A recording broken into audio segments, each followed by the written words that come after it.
And then we started out, how we figured out the television business was we got a bunch of audit reports, hundreds of audit reports, and did analysis of the audit reports and kind of backwards reconstructed a business model for the television business. So we actually understood the economics of the business. And we had so many audit reports from so many different places, we actually understood it better than the people who were in the business.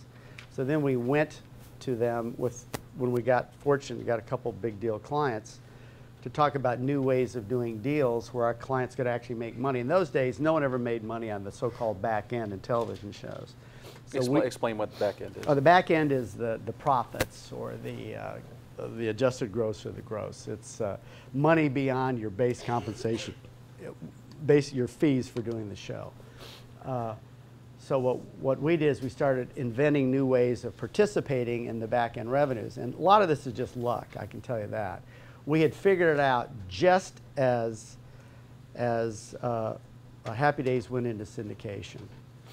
And I represented Henry, and my partner represented the producers of the show.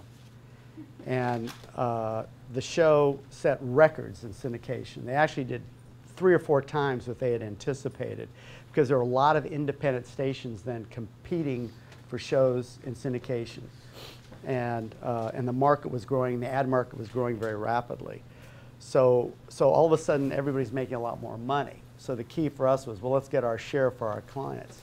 And so we started rolling over the studios. I actually had to, on occasion, run a little private school for studio executives, explaining why making these deals made sense to them and why they weren't getting screwed. And because some of them just wouldn't do it. And then all of a sudden, we started getting more and more dominance in the business because our clients making so much money. I mean, I gave one client a check for $50 million, another check for $75 million, you know, advancing against their back ends, which were estimated to be in the hundreds of millions. You know, the word gets around, and guys saying, hey, wait a minute, I got all these shows, I'm not making that money. So that's how we got that dominance in the business. And so we had to go around and slowly crack everybody, all the studios, which we ended up cracking them all, and the networks.